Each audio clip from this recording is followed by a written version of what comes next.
E agora, com você, a Palavra Amiga do Bispo Macedo.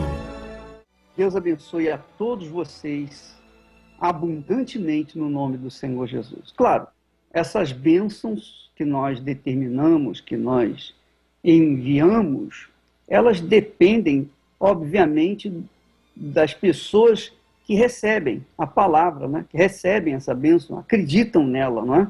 Acreditam.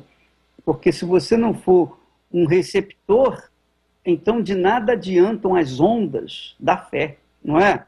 Então, eu queria falar com vocês, aliás, sobre exatamente isso. Deus enviou a sua palavra. Deus não se pode ver, não se pode tocar. Deus é invisível. Apesar de toda a sua grandeza, toda a imensidão, a sua infinita grandeza, a gente não pode ver a Deus. Mas a palavra que sai da boca dele, essa palavra confirma dentro de nós a existência dele. E é interessante porque, falando de palavra, nós tivemos ontem a fogueira santa do Monte Sinai e eu estava meditando por que todo esse movimento de fé, né? Todo esse movimento de fé no mundo inteiro. É que essa fé está focada numa palavra, a palavra de Deus. E eu estava meditando sobre a palavra de Deus, e fazendo uma analogia da palavra de Deus em relação a nós e da palavra nossa que empenhamos com as outras pessoas. Porque todo mundo usa a palavra. Todo mundo usa a palavra para se comunicar, para garantir compromissos. Não é verdade?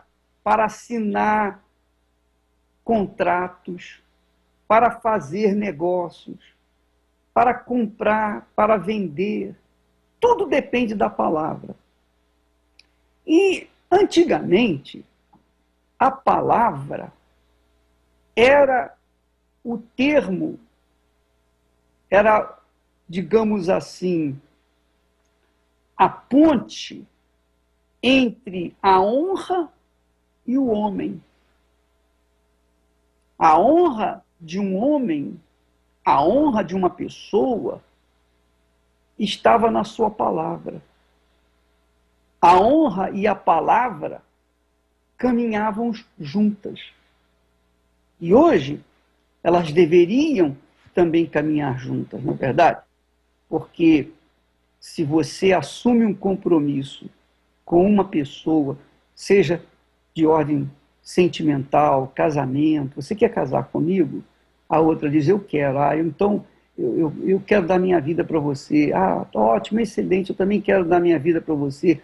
Então, tudo em função da palavra. Olha, você quer comprar isso? Eu compro, então me paga o preço. Mas eu não posso te dar o dinheiro todo agora, você pode financiar para mim? Posso financiar.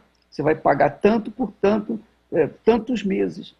Então, firma-se um contrato ali em cima da palavra.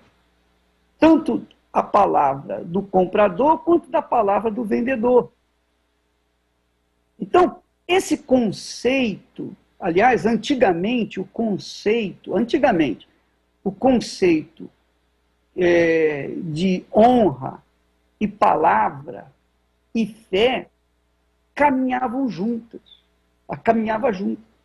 Era fixo no ser humano.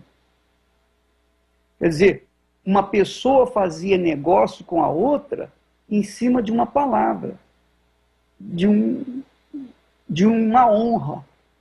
Ela se comprometia a dar aquela parte para outra pessoa, enquanto que a outra pessoa se comprometia a recebê-la. Então, ali estava um negócio, ou uma aliança, ou um casamento, que é o que acontece hoje nos casamentos, não é?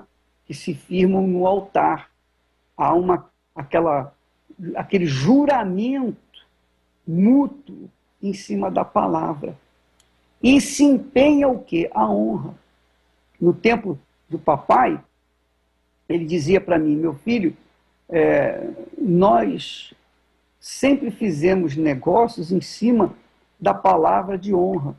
Então, tirava-se o fio do bigode e garantia-se a palavra empenhada para a pessoa que a gente estava negociando.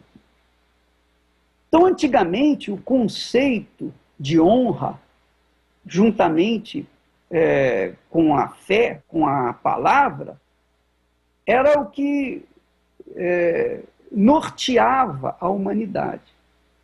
Com o tempo, isso veio se deteriorando e hoje não há mais honra. A palavra existe, mas a honra, o cachorro lambeu. Essa é a realidade. Mesmo se fazendo contratos, se firmando com testemunhas no cartório, ainda assim, depois o sujeito entra na justiça para desfazer o contrato que já foi assinado. Então, muita coisa errada hoje em dia por conta da falta da palavra de honra. Agora, traz isso para o relacionamento da pessoa séria com Deus. Eu, Clodomir e Sérgio. Você já pensou? É muito forte isso, né? O relacionamento homem e Deus em cima de uma palavra, porque Deus não vai deixar falhar a sua palavra, é a honra dele que está em jogo. E quando e eu tiro isso por mim, nas mínimas coisas, por exemplo, quando nós marcamos determinada hora com alguém, eu procuro chegar antes da hora. Eu nunca chego depois. Eu não me atraso nunca. Eu sempre fui cuidadoso no meu comportamento de cumprir com os meus deveres, cumprir com a minha palavra. Eu aprendi isso do meu pai. A gente não podia falhar com a nossa palavra.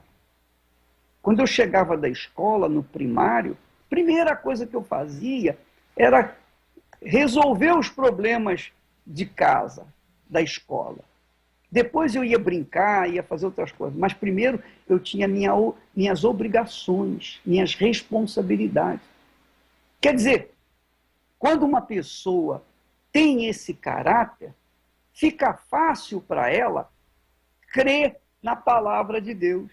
Fica fácil para ela se apoiar, confiar, se sustentar em cima da palavra de Deus, porque ela sabe o valor de uma palavra empenhada. Que foi o caso do centurião, né? Para ele foi tão simples receber o que ele queria com respeito ao servo através da palavra. Não precisava nem da presença física do Senhor Jesus. Apenas a palavra dele seria suficiente para realizar o milagre, porque ele se submetia também, assim como ele usava a palavra para determinar, para autorizar, ele também se submetia à palavra de um superior. E quando há essa disciplina da parte da pessoa, com respeito à submissão a essa palavra, e como o Senhor colocou, ela vive também com respeito à sua vida, à sua conduta moral, ao seu comportamento espiritual, de acordo com a palavra.